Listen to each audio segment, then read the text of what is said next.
What? See? I turned it off. Oh, it's Adam.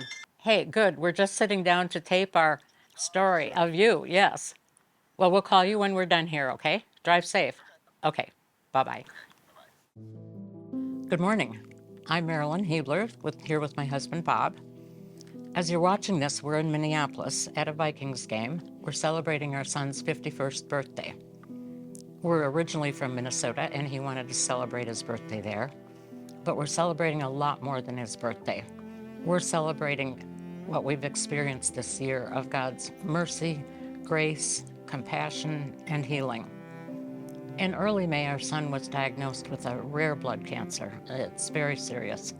And there's only 2 places in the country that treat this. It's not curable, but it can be treatable. This was a shock to us, so I immediately called my prayer warriors. Both my brothers are pastors. I called them and they got on it. My sister in Phoenix has her group and she got on it. Within 48 hours, I experienced a peace, a serenity, and an assurance that Adam would be fine. Fortunately, he lives near Northwestern Hospital, and he underwent 6 months of treatment. Every phase of the treatment was rough, but through it all, his faith grew stronger, our faith grew stronger, and everyone who knew us was experiencing that as well. His final phase of treatment was a stem cell transplant, and it was successful. 10 days ago, he had a full body scan, and there's no evidence of the disease anywhere in his body. This is a miracle. Last week he called and he was standing alone at the train station ready to go downtown. He hadn't been down to his job in 6 months. And the train pulled up and the first car was painted with a sign for Northwestern Healthcare and how great it was. And it was. Northwestern was wonderful. And things unfolded in a way for him, every process in a way that only God could design. So the other night I was thinking, what I'd like to see painted on the sign on the side of the train are the words, Jesus, Lord of compassion, grace, forgiveness, mercy, and healing. I'd like to see the MTA in Chicago do that one. We'll see. Thank you. Hello, and my name is Bob Hiebeler, and we're grateful beyond expression for the miracle that God has bestowed upon Adam and our entire family. We've learned so much from Adam's journey, and 3 lessons come to mind. First of all, the power of prayer. It indeed works.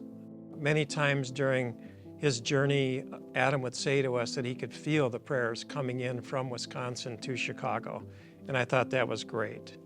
Second point that I wanted to talk about was enduring suffering. And suffering and dealing with suffering is talked about many times in the Bible, and that Adam provided such a great example of handling suffering with calm and resolve and faith. This was such a great example not only for our family, but also for his 2 teenagers, Holden and Ruby, who I think will always remember how he persevered through it all with such grace. Finally, this experience reminds us that God has a plan for each of us, and it's good. We might not always understand what that plan is, but we know it's good if we direct our efforts to glorifying Him, particularly in these difficult times.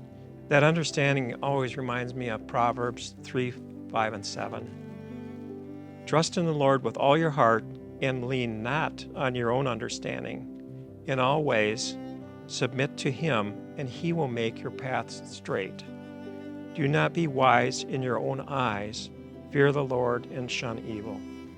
Finally, Marilyn and I would like to express our sincere gratitude to the entire Calvary community for your many prayers over this time period, and particularly to my Wednesday night Bible study group led by our dear friend Pat Allen. And also I want to call out Adam's prayer warrior in our group, Gary Collette. We appreciate the opportunity to tell Adam's remarkable story of healing. Thank you.